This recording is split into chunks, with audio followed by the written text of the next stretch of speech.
Hai, kembali bersama saya. Nama saya Placidus Viparjonus Laia, jurusan Kimia di Universitas Muhammadiyah Riau. Nah, di video ini saya akan mempresentasikan aplikasi bioteknologi di dalam bidang makanan. Nah, yang pertama saya akan menjelaskan tentang bioteknologi. Nah, bioteknologi ini adalah ilmu yang mempelajari pemanfaatan makhluk hidup maupun produk dari makhluk hidup dalam proses produksi untuk menghasilkan barang dan jasa yang dapat digunakan oleh manusia. Nah, manfaat dari penerapan bioteknologi ini adalah untuk menghasilkan makanan yang bergizi tinggi, menghabiskan produk makanan dan minuman. Nah, berdasarkan hasil fermentasi serta menghasilkan produk bahan penyedap seiring dengan perkembangan zaman. Kebutuhan akan makanan terus meningkat sehingga perlu diadakannya peningkatan dan perbaikan kuantitas serta kualitas. Bioteknologi ini dibagi menjadi dua jenis, yakni bioteknologi konvensional dan bioteknologi modern.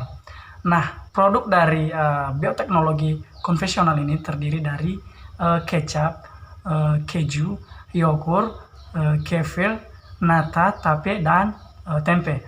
Nah, sedangkan produk dari bioteknologi modern ini antara lain seperti enzim glukosa, hasil hidrolisis enzimatis, dan beberapa bahan tambahan pangan, serta produk hasil rekayasa genetika.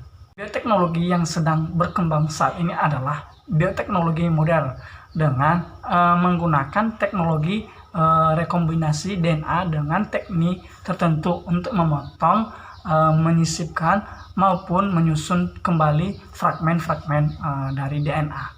Nah, aplikasi bioteknologi ini sangat beragam yang meliputi berbagai aspek, yaitu pada bidang pangan, pertanian, peternakan, kesehatan, dan pengobatan.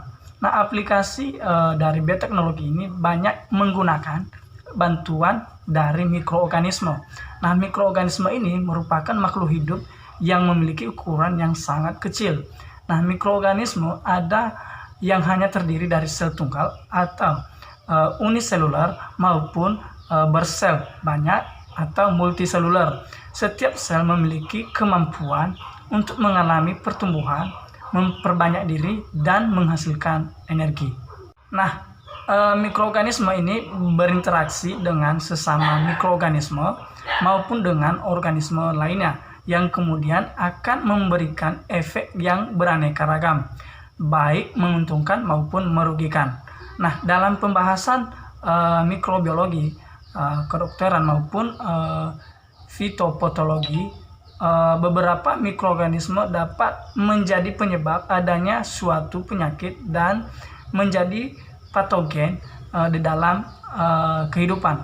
Namun, mayoritas mikroorganisme ini dapat memberikan manfaat yang sangat beragam dalam dunia bioteknologi. Nah, mikroorganisme yang digunakan untuk proses pengolahan makanan biasanya berasal dari kelompok bakteri maupun fungi. Nah, bakteri yang digunakan bisa berasal dari di dalam tabel ini dapat kita melihat mikroorganisme di dalam pengolahan makanan. Nah, di sini saya akan memberikan contoh produk makanan di dalam pengaplikasian bioteknologi. Nah, di sini saya akan memberikan contoh, yaitu produk makanan yogurt. Nah, di mana yogurt ini terbuat dari susu sapi segar. Nah, bakteri starter adalah pemberi cita rasa dan penambahan susu skim sebagai pengental.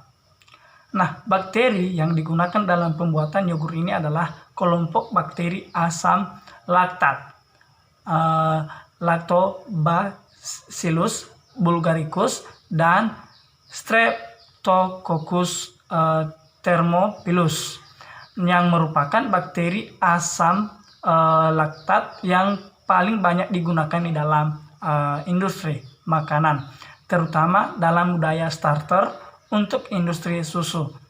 Nah, dicampur dengan mikroba lainnya. Nah, pada era modern ini, yogurt ini dapat dibuat dengan memanfaatkan kombinasi Lactobacillus acidophilus dengan starter yogurt Lactobacillus bulgaris dan Streptococcus thermophilus.